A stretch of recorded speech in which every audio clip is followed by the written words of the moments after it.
Hit! Bottom left.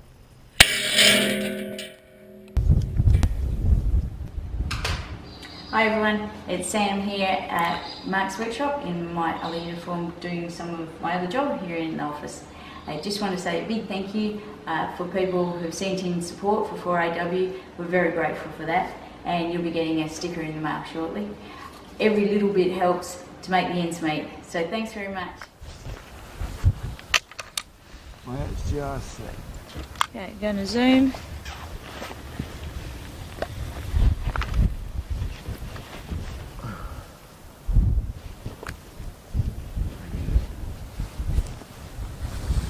Okay.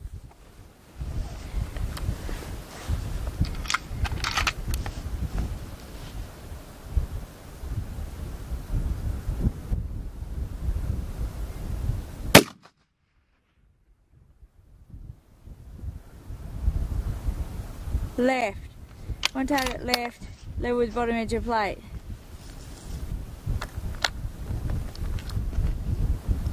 There's another hit on plate, almost central.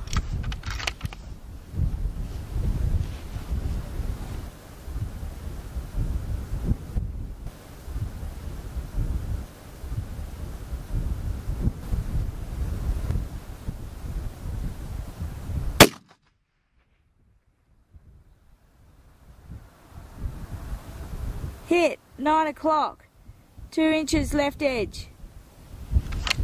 Okay, well that was us doing just a little bit of trying.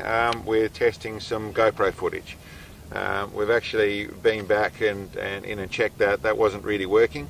And what I was trying to do was capture a different style bullet, which is just the normal 175 grain burger. Out at 2,000 yards there, so out at where it had actually dropped back down to 800 feet per second. Just didn't think it would work. From what I'd read, it wasn't really going to work, but I thought I'd still give it a shot, and it didn't work. But the other things I wanted to do, so I'd come back up here, we just ran some shots to get it all settled down again, was to talk about a couple of things that I know I've heard mentioned a few times, and to make sense of some things for some people. One is, and the first one to start with, is holdover in a second focal plane scope. And the comments along the lines of how can you do that accurately, how can you actually do it, you don't know exact power and that sort of stuff. And there is a degree of that being right. To start off with, for the people who've read and know, if you go to full power on your, so you go to your full power, this is a 5x5 to 22, or 5.5 to 22, you go to 22 and you have your full power, and you have where you can read your reticle as 1:1. So if it says 1 MOA hold, 1 MOA or 10 MOA or 20 MOA in your reticle, or mil radian, whichever you're looking at, it is that value. If you go to half power, which is, you'll notice on this sort of scope, there is actually a point which is in its half power, which is actually marked on here, which means that then you've doubled your reticle. So it means that 20 is 20, sorry, 20 is 40, 10 is 20, works that way. And you can also come right back down to your half power, sorry, your lowest power, and then you've got 4 times that. The truth is, I don't really use it to try and do it that way. I don't try and dial the scope in to use the reticle like that, and the negative of the way I use a second focal plane scope for holdover is that I don't have a precise value via the scope. I work out my value in a different fashion. I have a known size target, so I know that I'm trying to largely, like at this shot here, I'm trying to find 60 minutes of holdover.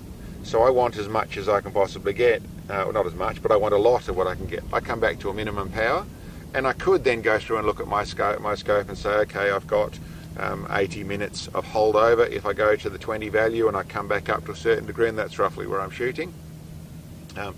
The other way I can do it when I'm trying to find the exact place to where I get a nice place in the reticle I want to use is I look at my scope, I look at my target, and I basically work out a way to stack them on top of each other to where I can then work out a holdover via what I can see. All that is really simply the way of finding where I'm at or proving where I was at. For actually doing the shot, I simply wind the power back. I get a place where I think it's going to be about on the money. I shoot at that. I'm pretty good. I've been doing that for a long time. That's pretty easy for me. But that's just about either finding exactly where to put it or working out the data I used. Once I've fired that first shot and I can see that spot, then I'm just repeating it. I'm just following that side of things. Very easy to shoot accurately. It's just recording the data or dialing it in where you'll have some issues. And there are ways of doing it simply by going with your power side of things. But if you're shooting where you want to use your reticle for exact holdover numbers, then a first focal plane is absolutely better. You have the detraction of on full power. You're going to have a larger reticle. You're going to have when you're backed off in your fine powers, you don't quite have as easier to gain holdover in some first focal plane reticles, but that's the process. So being accurate, it's no different. Once you've got your place, once you've worked out where your holdover works and you're shooting at that point, then it's very easy to be super repetitive, very easy to get on there and do the same shots, and it just simply takes a bit more effort to work out what that data was. And I'd have to say on that point, once you're shooting where you're using 150 or 180 or 200 minutes of elevation, your fine details start to become, start to disappear in all the conditions and bits and pieces. Record them absolutely, work them out thoroughly as you can, but you'll find that 1 or 2 MOA differences you're talking about, they are going to be in unseen factors regardless. But still, there are some negatives to the second focal plane, there are some positives, and that's basically I wanted to go through the holdover. The next conversation I wanted to have was about rear bags. And I don't want to make this a sale for my rear bag base. I don't mind people buying them for sure, but that isn't what this conversation is about.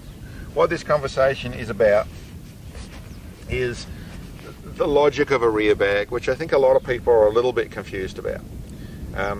A rear bag is something that is made, and if I set this rifle down in a more how people use their rifle situation, we'll come down to we've just got a little bit of elevation in our bipod. We'll remove and come back to just a normal sort of a bag, and actually we'll do it in a normal fashion where it hasn't been just sat on anything. It's actually just taken out of it. However you got it to the site, you're in behind there. I'll put that to one side for the moment, and that's how you're using your bag. Okay, so we're in behind here, like most people would be. You've got fine control and elevation adjustment in your rear bag here, so it's all working like you're supposed to. Pull it up here. It's all working like you're supposed to. Most people wouldn't have a bag rider, but all much the same principle. And for short to moderate to long range shooting, so the up to 1,000 yards sort of stuff, this is going to work very, very well. It's very, very nice. It works nicely. There are some negatives to shooting with a bag, and I want to go through those in the basics of it. You're using your offhand, your left hand to control things, so to squeeze it up, it works, but you're then using, you've got muscle tension going on in this arm to control that side of things. To do a rear bag properly for precision shooting, using this hand to squeeze isn't the best way to do it. It's a very good and a vast improvement from just shooting from your shoulder. It gives you some stability for your heel of your rifle, for the back of your rifle, but there are some other issues. It can be got around as well. Now the issues are, like I said, there is tension in your hand, but you'll also find if you watch your rifle behaving when you're squeezing it with this hand to get on target, when it shoots, you'll find the rifle does this. It squishes down in the back here, because the way a bag shoots well, and I'll get on to how to make a bag shoot well, and that is that essentially you pack it down so it's got no more flexibility in it. You don't use your hand to squish it back together. You get it so that bag is packed down. Now a bag should be full of stuff that does become reasonably solid. You don't want it full of stuff that's squishy, that's always going to squish. You want it like this sort of bag that comes up solid.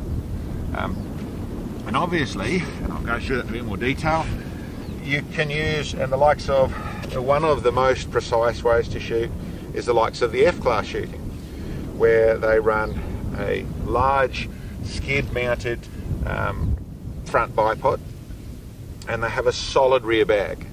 They do their elevation adjustments, so there's a simple logic going on with that. They have their rear bag set up to suit their shoulder height, so it's not flexible, it's set up in the same place, so their form's in the same place. They shoot off a prepared area, so it's nice and flat, and a lot of them actually run their own skid setup, so that the skids for the bipod are run on the front all the time, and the elevation adjustment is done at the front of the bipod. So it's a good logic of it, keeps it at exactly the same place for exactly the same shoulder position and all those sort of things. Now, we can do a very similar format by adjusting your height of your bag in some form or other, or getting the right setup where it's all sorted out here.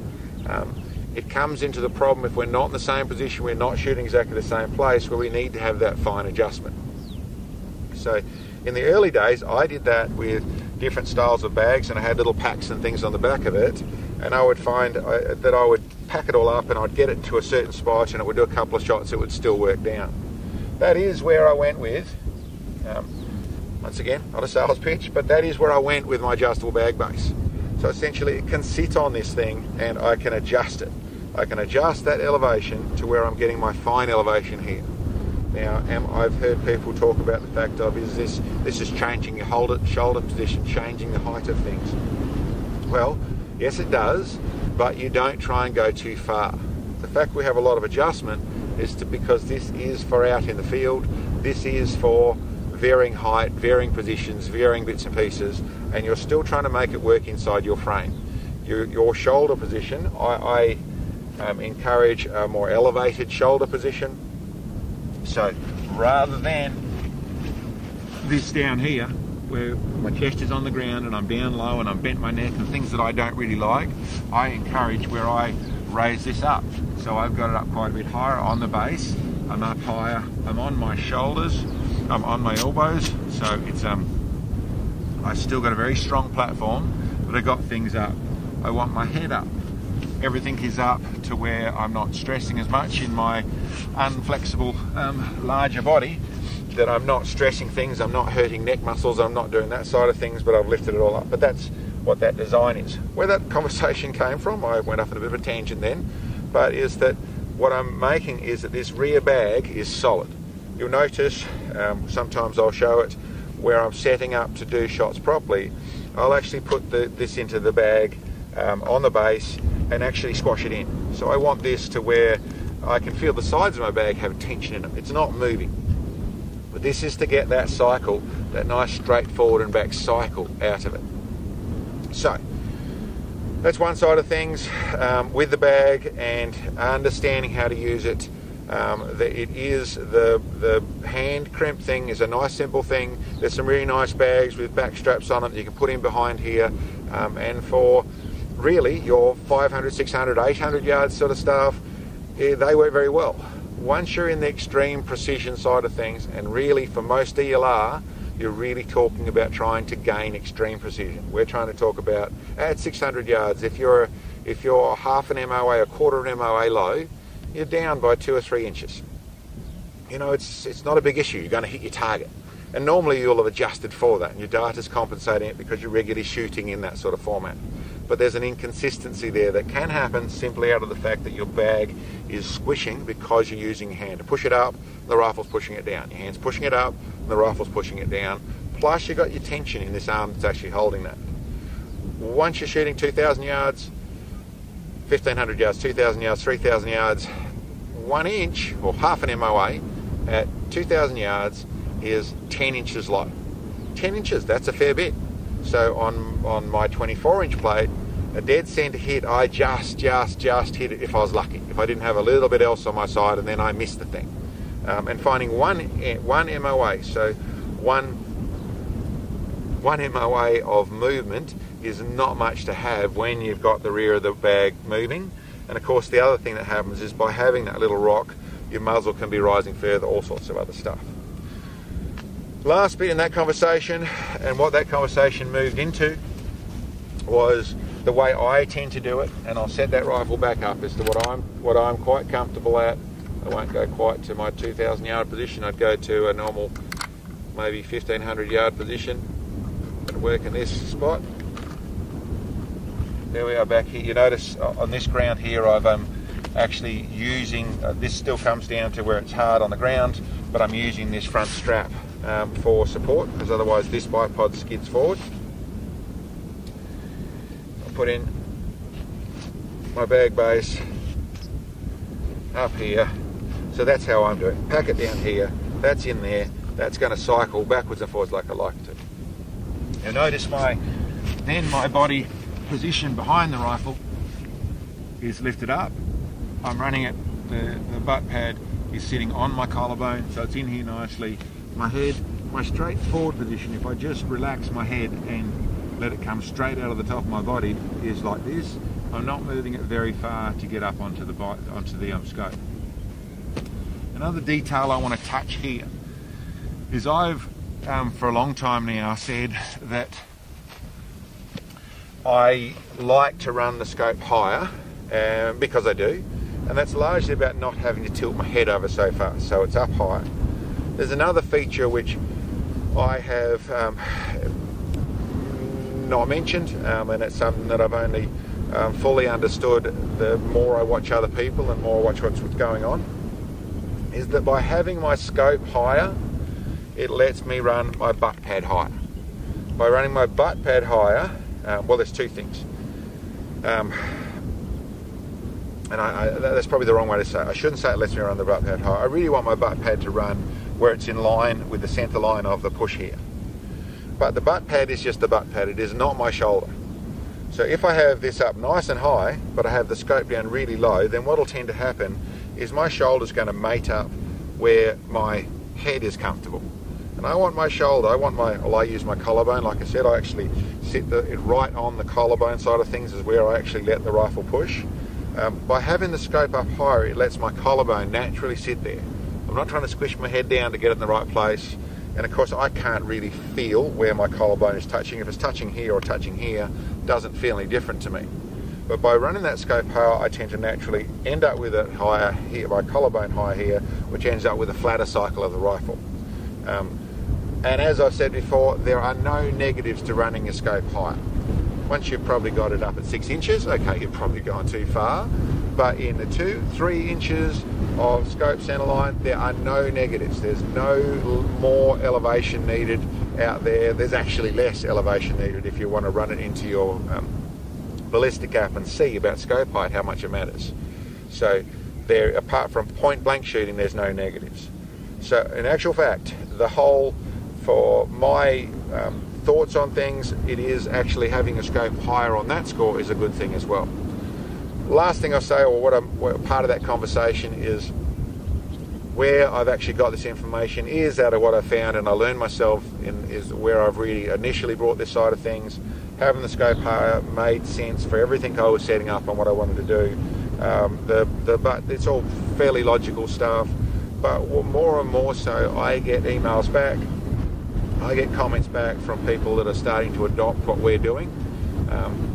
We've never tried to put it forward as to what people should do. I've always tried to put it forward as to what I do and works for us. But more and more so we hear from all over the world people that are adopting these principles that's changing their shooting, they're doing better. We're hearing the same thing for our bag bases, very much so that they're instantly going on and get better groups. I'm not trying to sell a thing as it is a more precise thing. I put it forward as something that makes it more comfortable, makes it easier. It was designed really out of watching my little mate Sam shooting and struggling with trying to stay consistent with using a left hand to do it all with some of the stuff we do, and I designed something to help her, which I found helped me, and more so we're finding it's helping shooters all over the world. Anyway, like I said, not trying to be a sale.